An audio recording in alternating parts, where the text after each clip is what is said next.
another, maybe residential or some other related Kind, business? kind of direct sales. In essence, we've always been entrepreneurs and working for ourselves, although I did work a corporate job as director of food and beverage for the Ritz-Carlton at one point. Um, he called me at 6 a.m. one day and he said, are you interested in mobile home parks? And I hung up the phone. I'm like, don't call me at 6 a.m. talking to me. I've never thought about a mobile home park in my life. This was about 2.5 years ago. Later on in the day, I researched it and, one thing led to another. We're in Frank's class and then here we are. He was Cutco, pretty hardcore vector marketing. They do a great job training their staff. I had a waterless cookware distributorship. We were number one in the United States in the home show and fair program. So just a lot of talking, really. Communication skills, I think, is clutch. Okay. So, and then you chose real estate and you chose mobile home park as your vehicle? Well, yeah, for me, Nick was already 3 parks in, I think. And for me, COVID had just started and I was currently, I had a restaurant consulting business and COVID kind of tanked. And then I was just kind of sitting around and that was one of the days that he called me. I think that it chose me and I didn't choose it. It just kind of fell into my lap. Super interesting. The days, it might seem like a grind, but the day is never the same. And at this point, I feel like I'm sure everybody has, but seen it all. So I'm not really, don't really get too worked up or emotional or surprised about things at this point.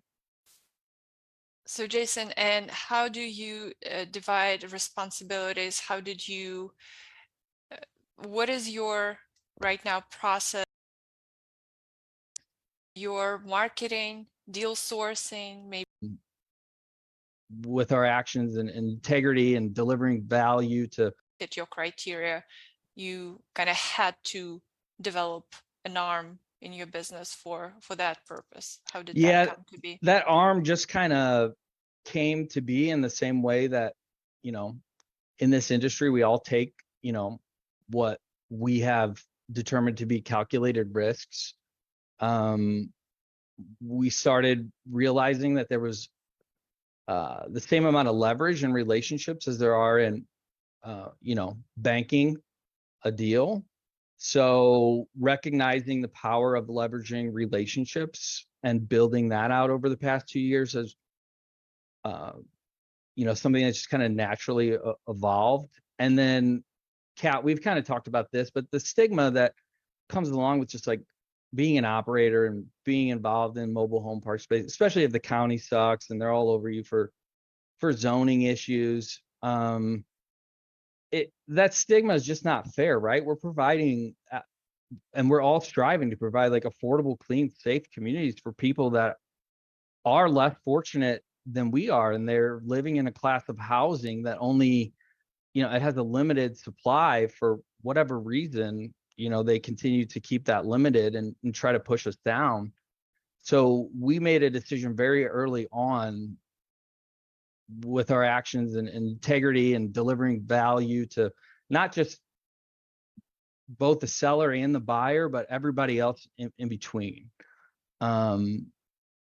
So can you go a little bit deeper on this? How do you specifically express this in your marketing, deal sourcing, maybe working with the sellers, with buyers, and so on? How does it trickle down into your business?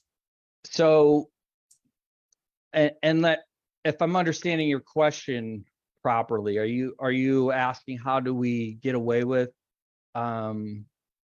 marketing so many deals? How does your approach, your integrity, your mission and the vision for the business, how is this It's where the reflected? elephant comes in. All right, so Okay, we so you got to brought us it. there. We Um, got to the elephant. Okay, sounds everybody's heard of the idiom, right? The elephant in the room, and everybody's been in a situation, or if you haven't, you will be, um, in the middle of a deal, and you knew the elephant was in the room. You're kicking yourself for not bringing it up earlier. Someone knew it was in the room, or someone's kicking themselves if you're not aware of it yet. So we really wanted to the elephant in the room thing literally just came to me after a glass of Pinot. Um, and that's kind of how that evolved. But really, it's all just about like avoiding unaddressed issues right up front. All cards out on the table from the first moment on, navigating the waters kind of unconventionally. Um, I don't really see myself as a wholesaler. I guess kind of the stigma that comes with that, but more of a consultant for all parties. Because at the end of the day, if everyone doesn't feel like I brought them value, we're not going to be successful. Um, but kind of to double up on your question, we're constantly identifying properties that align with our investment criteria and also our strategic partners who we've kept good track of what they're purchasing. We're always on the hunt for parks, just like everybody else. Um, there's really no secret besides we just grind hard, and kind of so. just develop this hybrid business model where we're either interested in purchasing the park or we're kind of acting as a consultant for the seller, and we can prove that with our kind of our track record. Okay. Well, Jason, would you expand on your deal criteria a little bit more? Sure. Do we want And to go it, back to the elephant thing? I want to go everywhere. I'm really curious about your business. I would like to make sure that everyone on this call and whoever is watching afterwards, they really get to meet you and to meet your team, because we do see a lot of you in the group. So everyone will know how to work with you and what you're all about. Super easy to work with. Just reach out. Um, to touch back on the elephant thing, I'll close out on that. The stigma involved, like this isn't this isn't Dateline with Chris Hansen. Like we're not predators. Um, the idea that me in my position and our position at Elephant Capitals, that like we have no skin in the game across the board, that's just a misconception, because time, as you all know, is more important than money. Um, building relationships with sellers and buyers has been the key to our success. And I remember watching a video with my buddy Jimmy Johnson talking about how a year into it he had prior contacts reaching out to him saying, I told you when I'm ready to sell, I'm going to call you. And I said, I can't wait for that day. And now it's starting to happen. So that's pretty cool. Um, but as far as the elephant, like how does it represent our values, um, respect, our business? How do we translate that through our business model? Um, Elephants, number one, like they're the world's largest animal. So they're just badass, right? uh, that kind of parallels the size or reach of us as a company. There's actually, only two species of elephants. You can tell them apart by their ears, which kind of highlights, you know, the importance of listening and understanding differences in perspective, which a lot of time is the only thing preventing a deal from getting done. Um, their trunks have mad skills, right? Like 150,000 muscles, and that parallel, leveraging skills and resources effectively. I mean, they have thick skin. They're always eating. We're always hungry. So, and they're just respected, right? They walk pretty peacefully through the jungle, and nobody wants to mess with them. Um, Sounds but good. yeah, Yeah. so deal sourcing. But go ahead. No, yeah, absolutely. It's great to know what you guys stand for, and it is very important to identify early on, I would say, Some people may think it's woo-woo and really no one cares, but it's I from my own experience know how important it is to identify early on what is that you stand for and how this is going to be translated into your business, because the culture trickles down into your team, and 100%. it is so important to, for especially for some of the team members, if we're talking about staff team on the ground, they're not necessarily paid so much that this is their job by choice. But once you set people out on a mission, that makes a whole lot of difference. So, Jason, kudos to your young company identifying this early on and getting team together under something that is meaningful to them and then they can be proud of. So Thank you. great job there for sure. I'd love to know about your deal criteria, and um, yes, we do see a lot of it. So kind of curious how you, if this is too stringent or not so stringent. No, our deal criteria is pretty wide open at this point because we've had the opportunity to evaluate hundreds and hundreds of parks. It's kind of allowed us to think outside the box like we normally do in terms of our deal criteria. But, we took the boot camp. We're looking for the same thing everybody else is: 100K in the metro, 100,000 plus on the median home, preferably 100% tenant-owned homes, but we'll take 50, 70% occupied, city utilities. And the greater Midwest is kind of where our portfolio lands. Okay. And to sort through those, you have to call everyone, right? So that's how we, that's how we get what we get. Same way everybody else is doing what they're doing. What's the minimum size of the park? Um, it depends on the area, but I say 30 pads is a good number for Would us. you would you do wastewater treatment plant, private utilities like wells? Not if I haven't spent so much time with Philip Merrill, uh, Merrill Water. Yeah, yeah, absolutely. So without his knowledge and like learning, he's provided me so many phone calls with new buyers and sellers and doing, as much DD on the front end as we can regarding those systems. If I haven't spent as much time as I have with him learning about private utilities, then no. But if I had two deals in front of me, obviously I would pick the one probably without the treatment Sure, plant. sure.